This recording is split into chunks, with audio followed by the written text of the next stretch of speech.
I never believed in Sasquatch until the day I went fly fishing alone at Blackwater Creek and watched two of them wade into the water right in front of me. What happened next completely transformed everything I thought I understood about these beings. Let me explain from the very beginning. It was late May, one of those flawless mornings when fog still clings to the surface of the water and the forest is just starting to come alive with birdsong.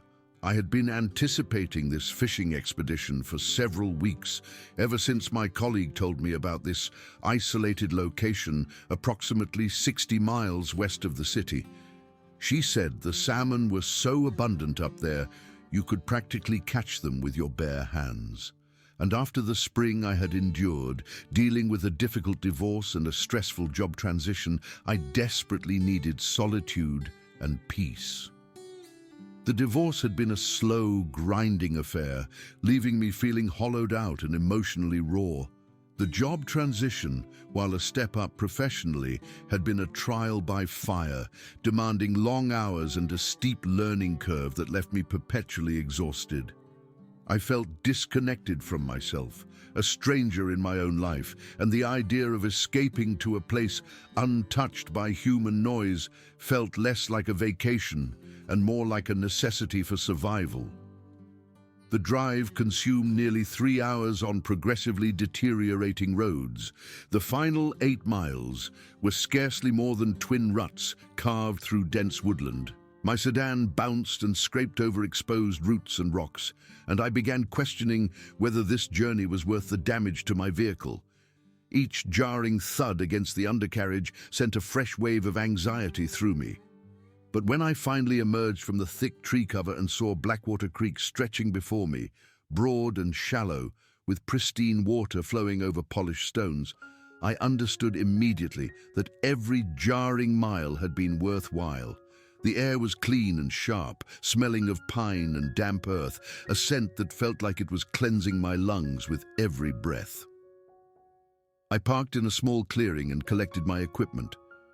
The fly fishing rod my grandmother had given me before she passed away, the tackle box filled with various flies and lures, a thermos of hot tea, and some homemade sandwiches I had prepared the night before.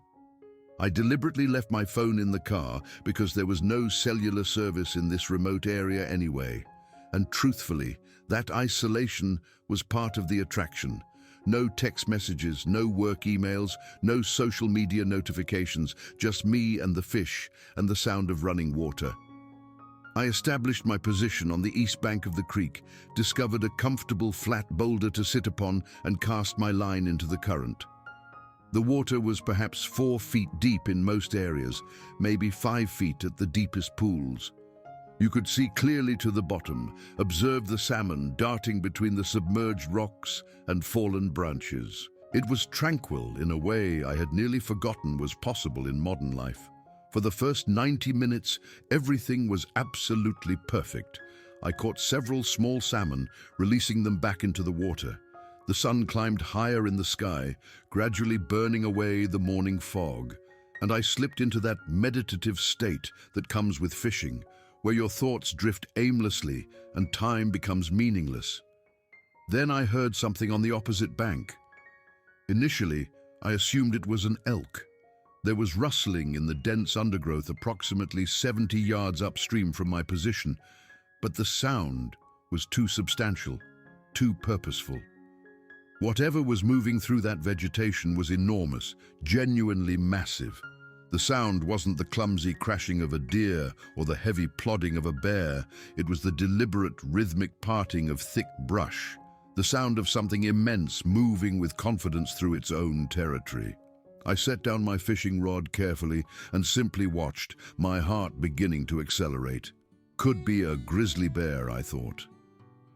Brown bears were reasonably common in these mountains, but something about the way the branches moved, the rhythm of the disturbance, it didn't seem like bear behavior. Then the bushes separated and a Sasquatch stepped out onto the far bank. I am not being dramatic when I describe this Sasquatch as standing at least 9 feet tall. The creature was covered entirely in deep brown fur, thick and somewhat matted in appearance. The Sasquatch's arms extended down almost to its knees, powerfully muscular. The creature's face was surprisingly flat, more human than ape, but definitely not human. And the eyes, even from 70 yards distance, I could see the Sasquatch's eyes radiated intelligence and awareness. I froze completely, didn't move a single muscle. My brain was insisting that this was impossible, that Sasquatch wasn't real, that I must be experiencing some kind of hallucination brought on by stress and solitude. But there the creature stood, as solid and real as the boulder I was sitting on. The Sasquatch remained there for a long moment, surveying the creek up and down its length. Then a second Sasquatch emerged from the undergrowth behind the first one. This creature was slightly smaller, perhaps 8 feet tall, with lighter colored fur, almost auburn in the morning sunlight. The two Sasquatch stood side by side, and I realized with strange certainty that they were together, possibly a mated pair. My mind was racing frantically. Part of me desperately wanted to flee, to scramble back to my car and drive away as fast as possible. But another part of me, the curious part that had always gotten me into trouble, wanted to remain and observe what would happen. I had read stories about Sasquatch my entire life, seen the grainy photographs and fuzzy videos, watched the documentaries on late-night television. But seeing these creatures in person, solid and tangible, and right there in front of me, it was something entirely different from any second-hand account. I stayed frozen in position, barely breathing, and watched as the first Sasquatch took a step forward into the water. The creature moved carefully, deliberately, placing each massive foot on the rocky creek bottom.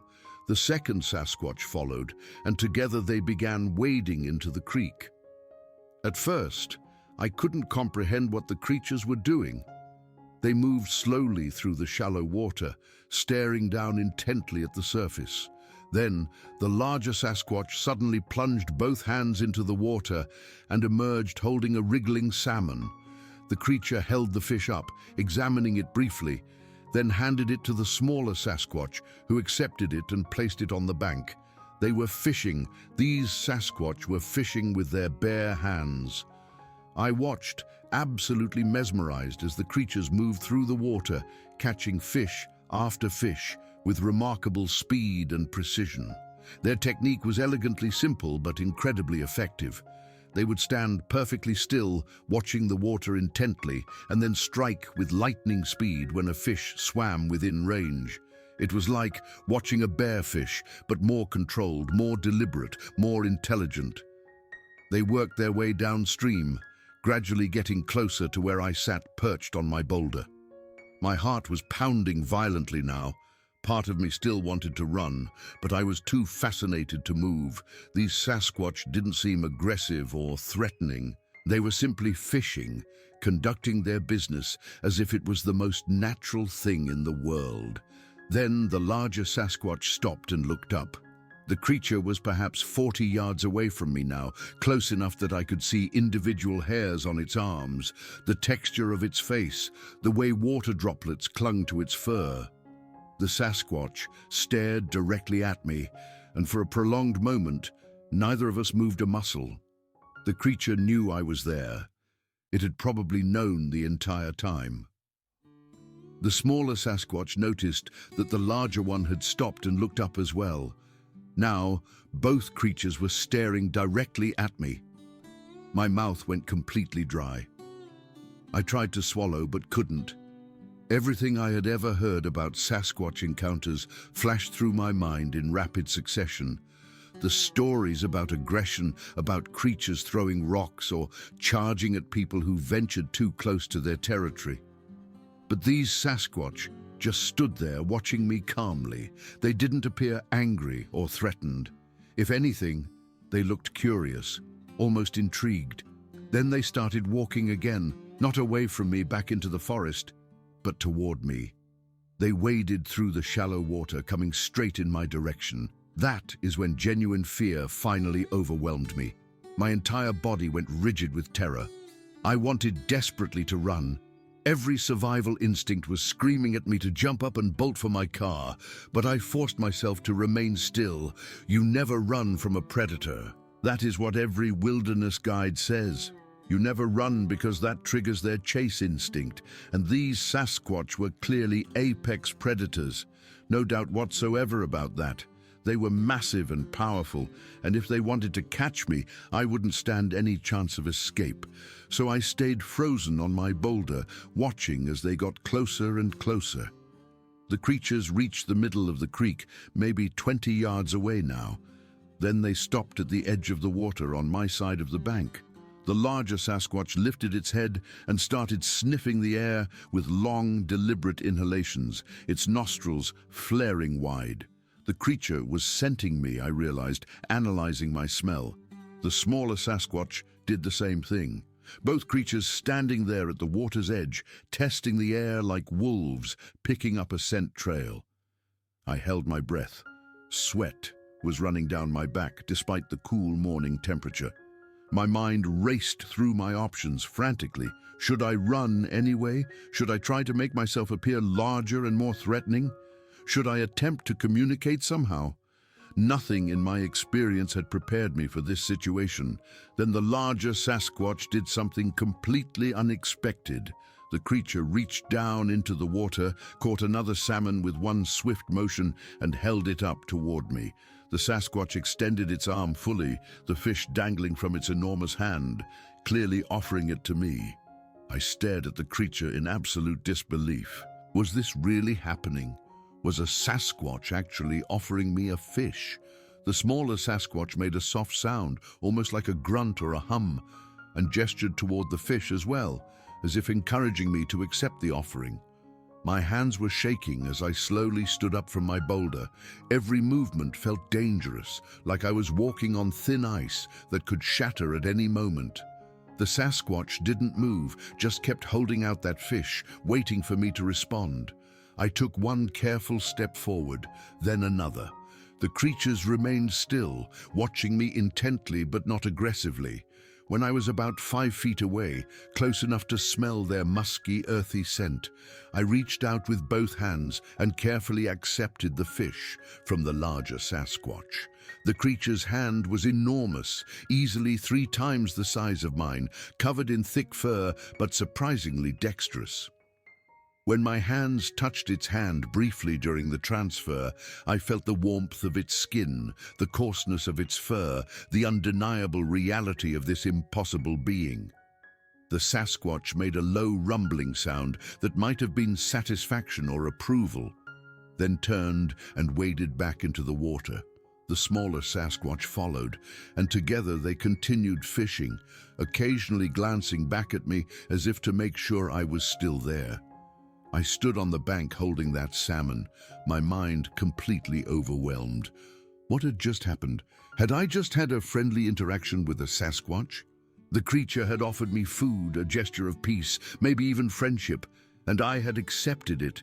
I looked down at the fish in my hands, still alive and wriggling. It was real. This was all real. I wasn't dreaming or hallucinating. I carefully placed the salmon in my cooler with ice, then stood watching the creatures continue their fishing. After several minutes, the larger Sasquatch looked at me again and made a gesture, a sweeping motion with its hand that clearly meant, "Come here." It was inviting me to join them in the water. My rational mind was shouting that this was insane, that I should not get any closer to these creatures, that I was already taking enormous risks. But something deeper, some instinct I didn't fully understand, told me to trust this moment. I took off my boots and socks, rolled up my pants, and waded into the creek. The water was shockingly cold, fed by snowmelt from the mountains. The rocky bottom felt smooth and slippery beneath my bare feet. The Sasquatch watched me approach, and when I was about 10 feet away, the larger one made that same gesture again, this time pointing down at the water. It was showing me something, teaching me. I watched carefully as the creature demonstrated the technique. Stand very still, watch the water, wait for a fish to swim close, Then strike quickly with both hands, cupping them to trap the fish against your body. The Sasquatch did this slowly, deliberately, clearly demonstrating the method for my benefit. Then it stepped back and gestured for me to try. I positioned myself where the creature had been standing, feeling ridiculous and terrified and exhilarated all at once. I stared down at the water, watching the shadows of fish moving beneath the surface. My hands hovered just above the water, waiting. A salmon swam close and I struck, plunging my hands down quickly. I missed completely. The fish darted away, and I almost lost my balance on the slippery rocks. The smaller Sasquatch made a sound that I swear was laughter, a huffing, wheezing noise that was unmistakably amused. Even the larger Sasquatch seemed to be making a similar sound. They were laughing at my clumsy attempt, but not in a mean way. It felt affectionate, like the way you might laugh at a child learning to walk. I tried again, and again, and again. Each time I missed, the fish darting away faster than my hands could move. The Sasquatch watched patiently, occasionally making soft sounds to each other that might have been commentary on my attempts. I could feel my frustration building with each failed attempt. My fingers were growing numb from the cold water. My back was beginning to ache from bending over, and self-doubt was creeping in. Maybe I simply wasn't capable of learning this skill. Maybe it required reflexes or sensory abilities that humans just didn't possess. Maybe the Sasquatch were trying to teach me something I was physically incapable of learning, but they seemed to sense my discouragement. The larger Sasquatch moved even closer, close enough that I could see the intricate details of its face. The deep lines around its eyes that suggested age and experience, the surprisingly expressive mouth, the intelligence radiating from those dark eyes. It placed one enormous hand gently on my shoulder, and I felt the weight of it, the warmth even through my shirt, the obvious care being taken not to hurt me despite the creature's tremendous strength. It was a gesture of encouragement, of patience, of belief in my ability to succeed. The creature then demonstrated the technique yet again, but this time broke it down even more carefully. It showed me how to position my body, leaning slightly forward to reduce the distance my hands needed to travel. It showed me how to watch not just the fish, but the way light refracted through the water, how to account for that visual distortion.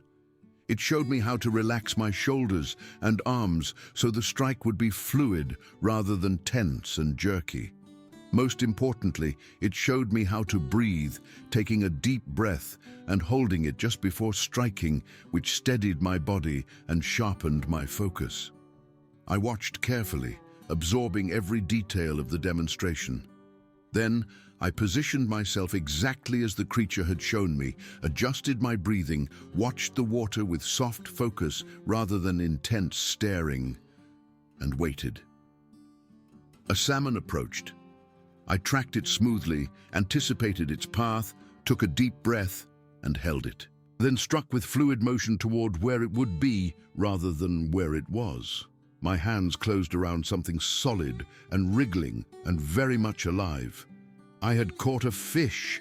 I lifted it out of the water with both hands, hardly daring to believe I had succeeded.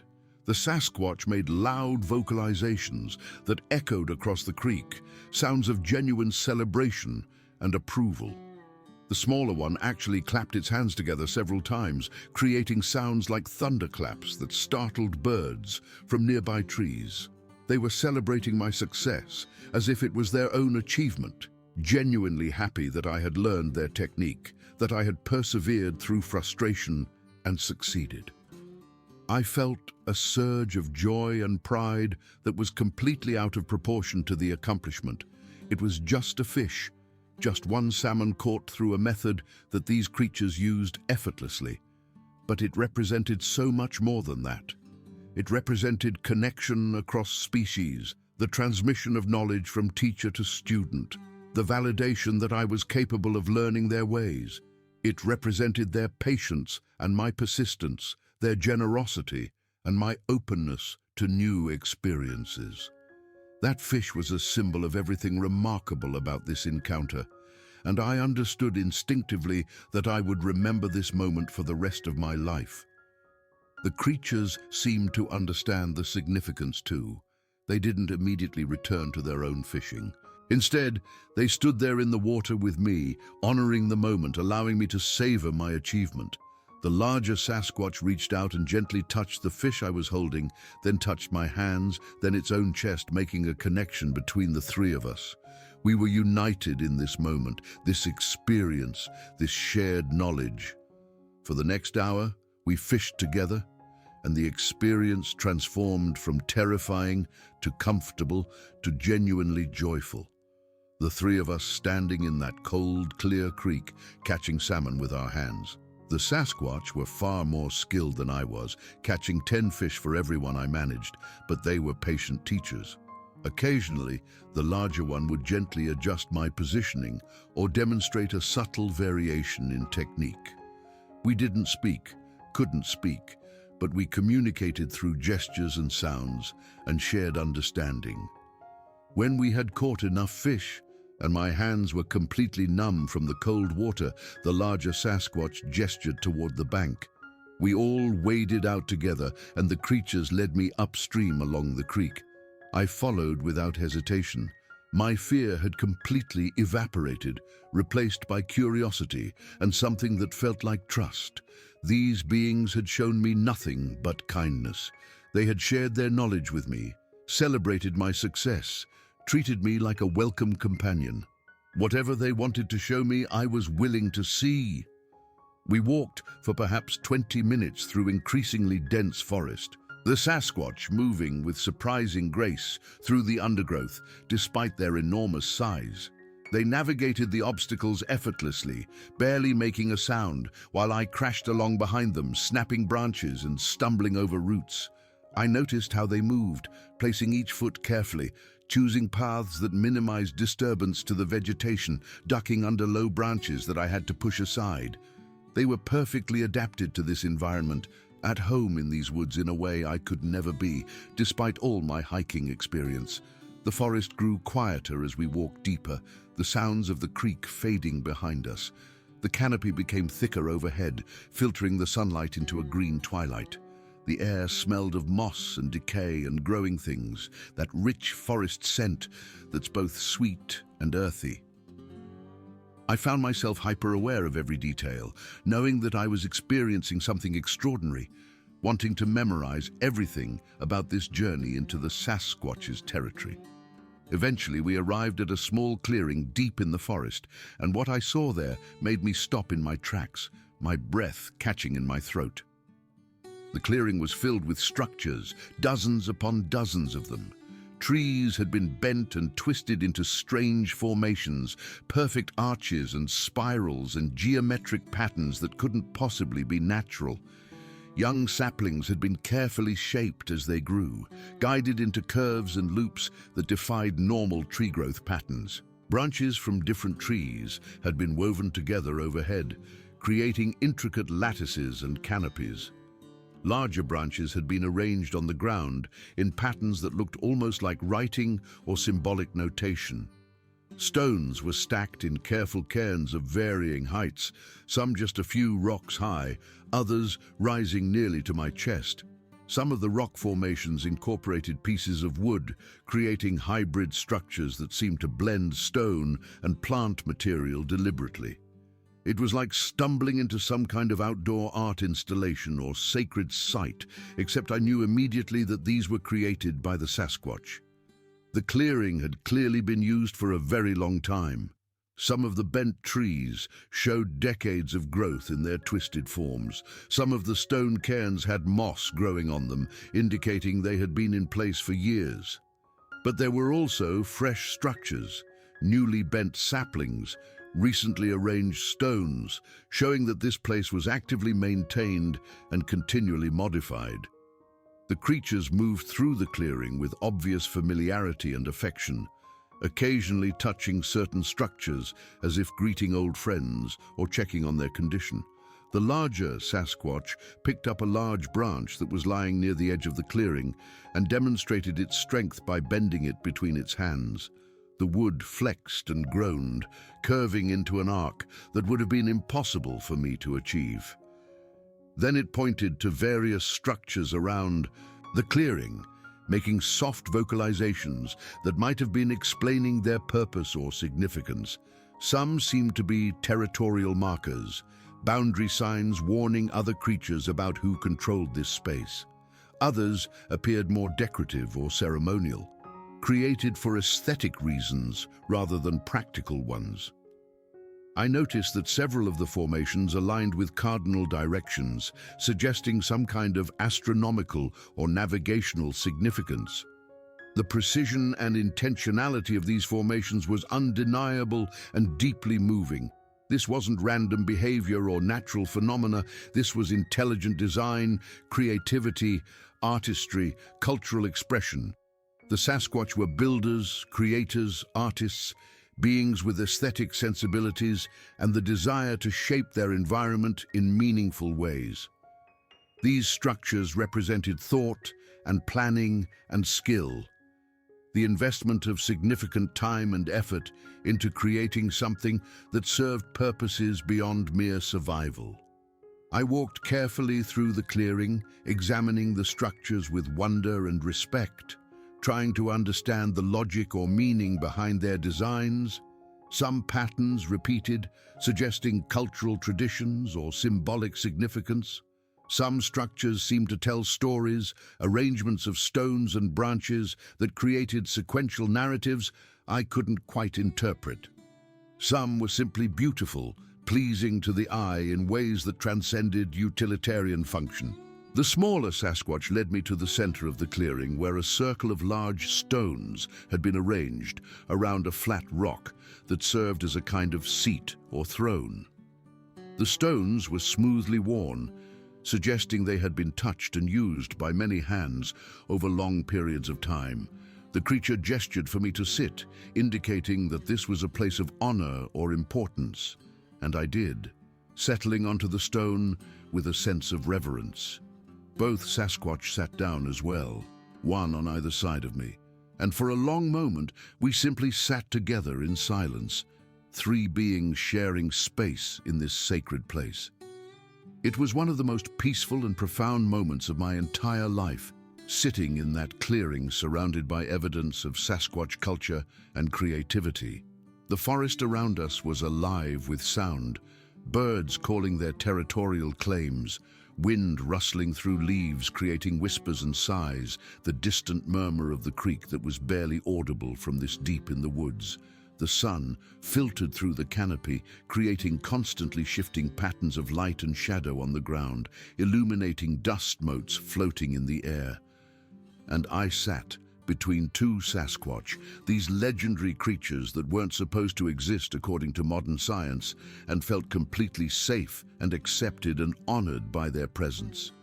The smaller Sasquatch reached out slowly and gently touched my shoulder, just a brief contact, but unmistakably affectionate and deliberate. It was acknowledging our connection, expressing something that felt like friendship or kinship or acceptance. I turned to look at the creature, meeting its eyes directly for perhaps the first time since we had arrived at the clearing. The intelligence I saw there was staggering and humbling. This wasn't an animal, this was a person, a being with thoughts and feelings and consciousness and self-awareness.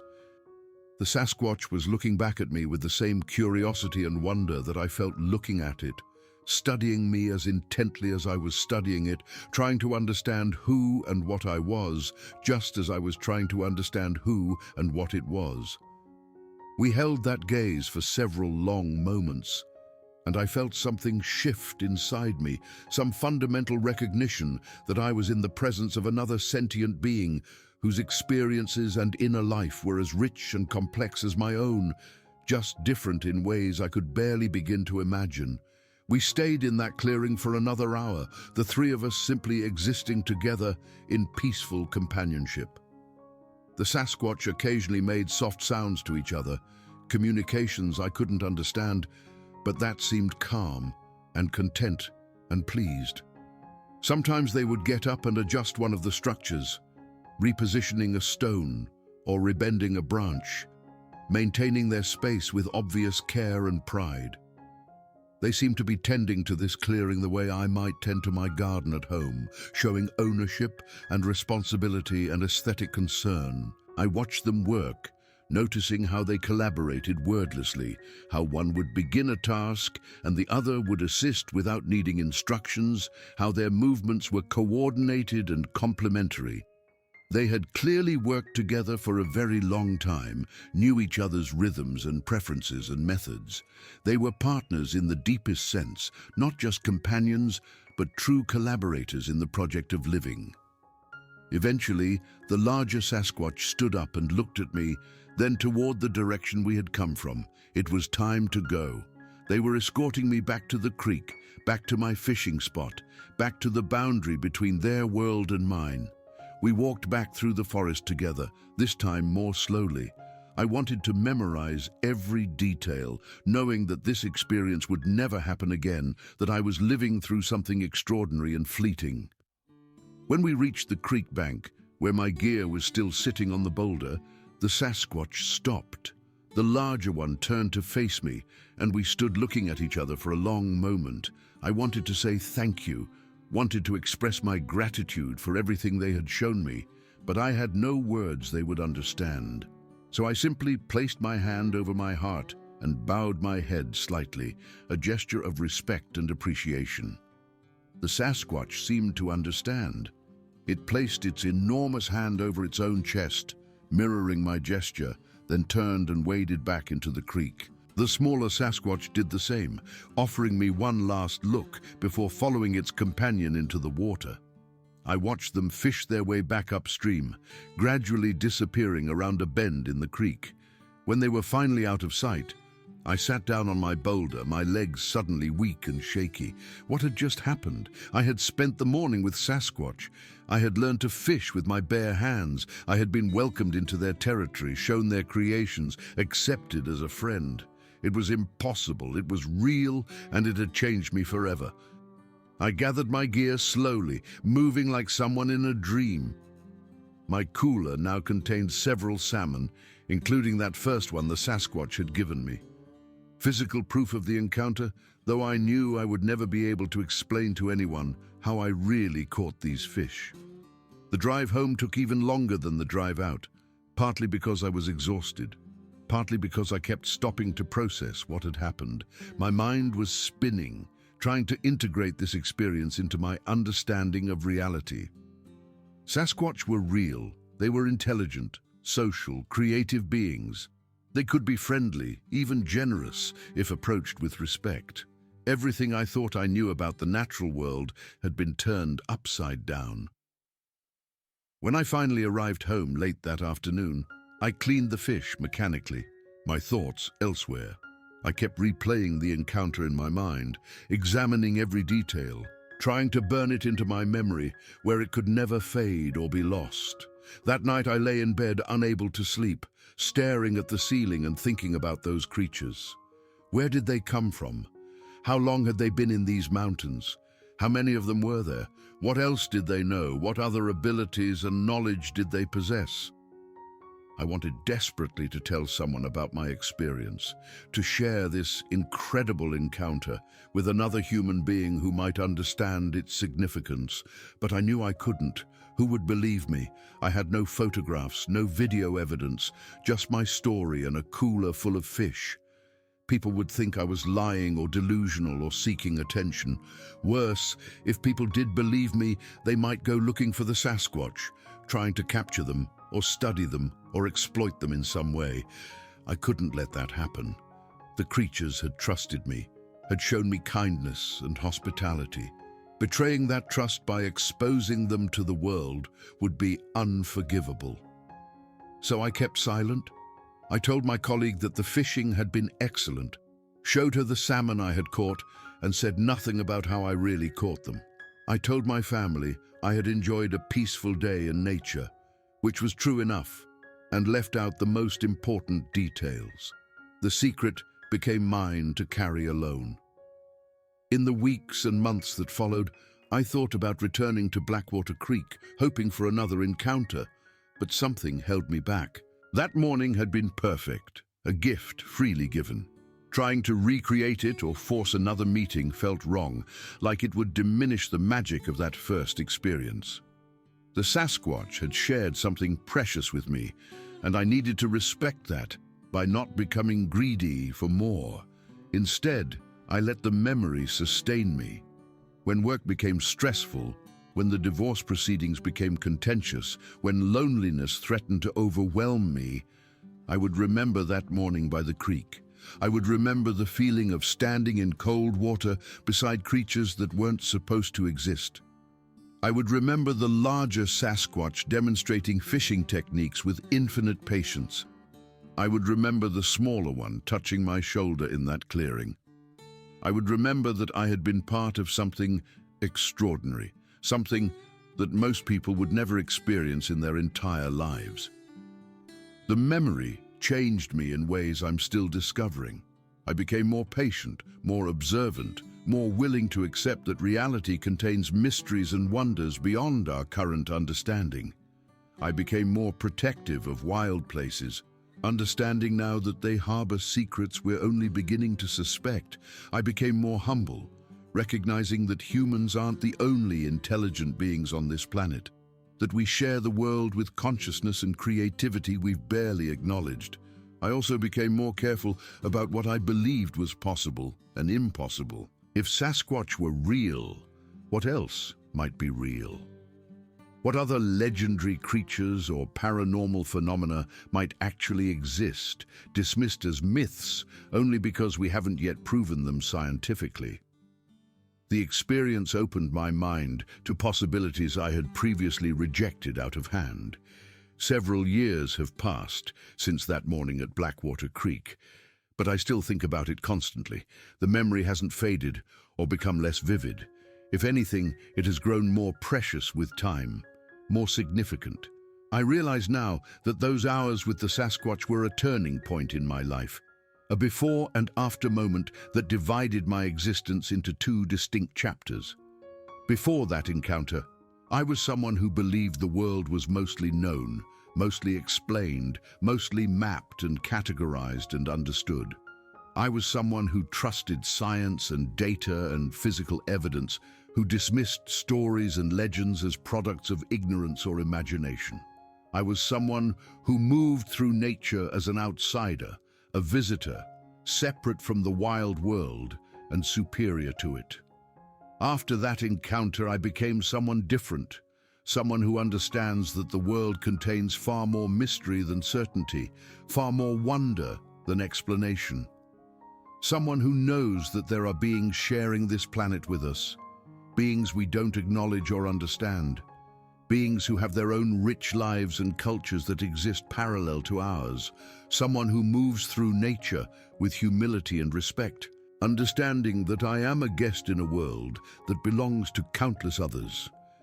The salmon from that morning are long gone, consumed at meals over the following weeks, but I kept one scale from that first fish, the one the larger Sasquatch gave me.